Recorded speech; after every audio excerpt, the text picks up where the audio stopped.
In terms of the talk about the Pro Bowl a little bit before, the last one to you, I'm sure would have been pretty powerful and sad in a lot of ways with the passing of Kobe Bryant being announced there. I know you've put up a bit on social media and referenced Kobe a little bit the last few months.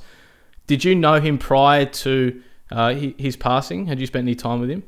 I've met him once. I had been around him a couple of times where we actually met once backstage at the it was the Comedy Central Man of the Year awards, and we were back. He was getting like an award, and I was getting like an award.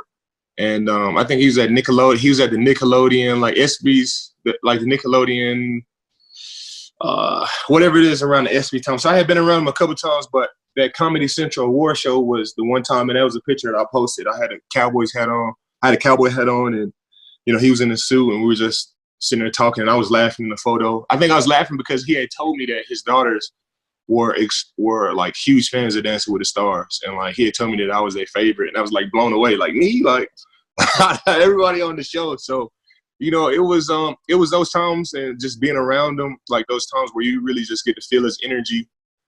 And after he passed, it just struck me, and he just meant so much to everybody else, and you never saw like him, like it going that way, or him dying in that fashion so suddenly.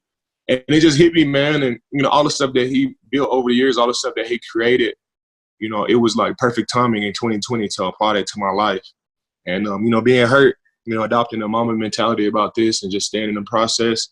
It was everything that I needed to keep going and to be a better person and athlete. No, that's beautiful, mate. And I know you mentioned that you felt as if you maybe, when reflecting on Kobe and who he was and what he represented, that maybe you weren't pushing yourself and your teammates as hard as you possibly could. What sort of changes have you made since that revelation? The way Kobe leads that's just Kobe. It's one. The way Michael Jordan leads is just Mike.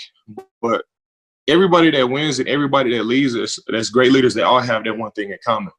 And football is different. You can't just you just can't go in the locker room and just challenge 53 people on a team to play better and to do this and do that. Like it doesn't work that way. But I've identified relating to my teammates and lean through example, and then the occasional verbal push, whenever it's needed. So I just took my leadership up, 5 notches, after really studying like Kobe and Jordan and really identifying that I could do a better job leading. I could do a better job of practicing harder and leading by example and getting others to practice hard as well, pushing myself to the limit every single day and demanding that same effort out of everybody else. And those are some of the changes that I created. Game days, that's going to take care of itself, but it's the practices. It's the practices that don't matter. It's, coming up, being early in the morning, like the little stuff, that contributes that little 1% to winning.